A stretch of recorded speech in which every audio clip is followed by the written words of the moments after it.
Howdy, folks. Thanks for tuning in. Hope y'all are doing okay today. So, I'm sure I've spoke about this in the past, but I keep a lot of friends on my private Facebook that have a wide variety of political opinions. And the whole reason I like that is you I've seen interviews of people, whether it's sit down in a newsroom or random passerby on the street kind of thing, where you get people that have never heard the other side, and it doesn't matter if it's conservative, liberal, Democrat, whatever label you want to call it, where someone tells them a fact or an opinion on an issue, and it just blows their mind because they've never heard the possibility that something outside their own worldview exists.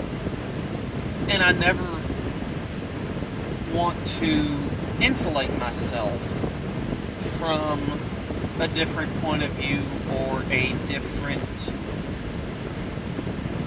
set of facts and become unfamiliar and be blinded to a different perspective that I don't have. So, that's why I do that. Well, I seen something on Facebook and I'm reluctant to, I haven't commented on it, mainly because this person seems like they would be trigger happy to befriend me. And I actually really like the person. We used to socialize a lot more than we do now. I still know her. I still enjoy keeping track with her, keeping track of her, she posts funny memes and whatnot. But anyway, this person posted something about, I may not be much for camping, but I enjoy glamping. And if any female friend of mine needs to go out of state to go camping, which I've seen many people post this lately in regards to the recent overturning of Roe v. Wade, which she is highly against. I'd be more than happy to go glamping with you, and if you decide that you need a bath or a shoulder to cry on or prayer afterward, you just want to make no muss, no fuss, get a hotel room, get a dinner, and come home, whatever. The decision's entirely in your court. And, you can tell that she's talking about being there for emotional support post-abortion. And that just strikes me as odd that you would do that. And here's the reason why it strikes me as odd. So, if abortion,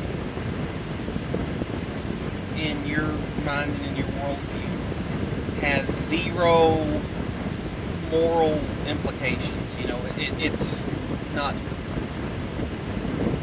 where it's just amoral. It's kind of like a car. A car isn't a moral thing, it just is. Or the act of driving a car. It's not immoral or moral that you do it. It just is, hey, I'm driving a car. You can be driving a car to go rob a bank or commit a crime, or you could be driving a car to take your significant other out to dinner. It's not a moral act. So if there's no morality attached to abortion, why would someone need emotional support or prayer or TLC?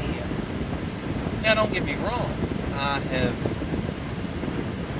picked people up from the hospital after procedures, typically when there's anesthesia involved. My mom had to have something done a couple months ago now, I guess, and they had to put her under in order to do it, and they're like, you'll be fine, but you won't be able to drive for the day. And I'm like, that's no problem. I can, take her out there and pick her up, or, I can go out there with her and then just drive her car home, whatever she wants to do, we'll make it happen. And so, I've done that. I've picked people up from the hospital that nearly, a buddy of mine had an ulcer and he nearly bled to death, and picked him up afterward, and he was feeling so good once he got straightened up. He was ready to walk through the brick wall because they weren't signing the paperwork fast enough. I've picked other people up that were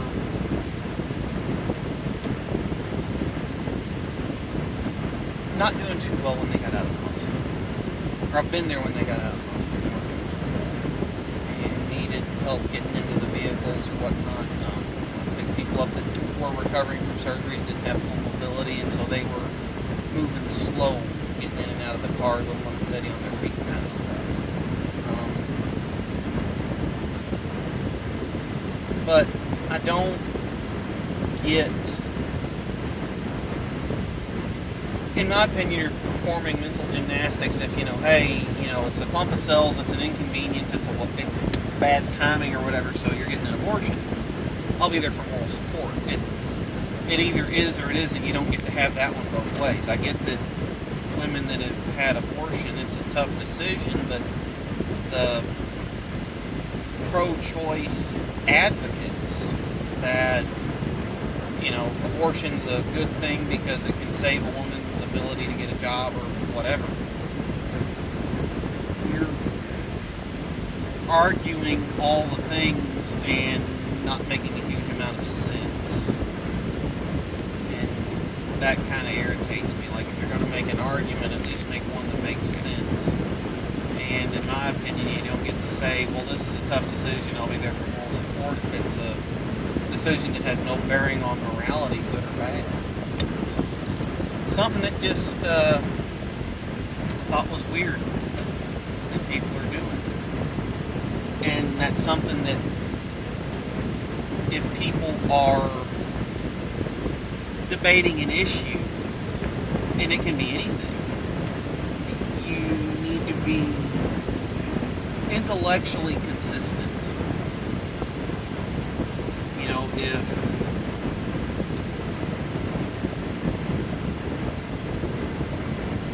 And I do my best to be, and I know that a lot of times if I were to sit down and talk with someone, I might not be, but that's because I don't come down in the cookie cutter shape of an issue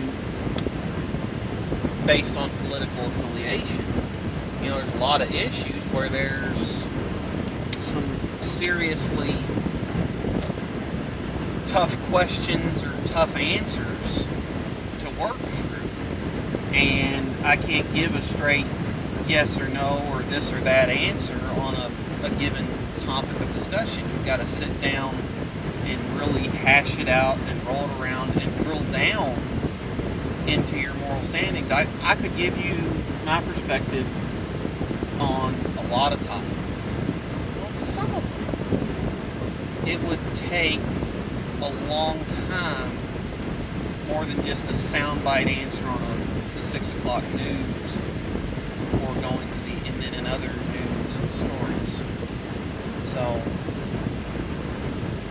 and I think that that's what a lot of people are trying to do. They're attempting to make their answers or their opinions sound bites, or the sound bites have informed their opinions, and so they're incapable of, or they're not willing to engage in the complex thought and discussion around a lot of issues that should happen. That's what I got on this one, folks. Thanks for tuning in. I will catch y'all next time.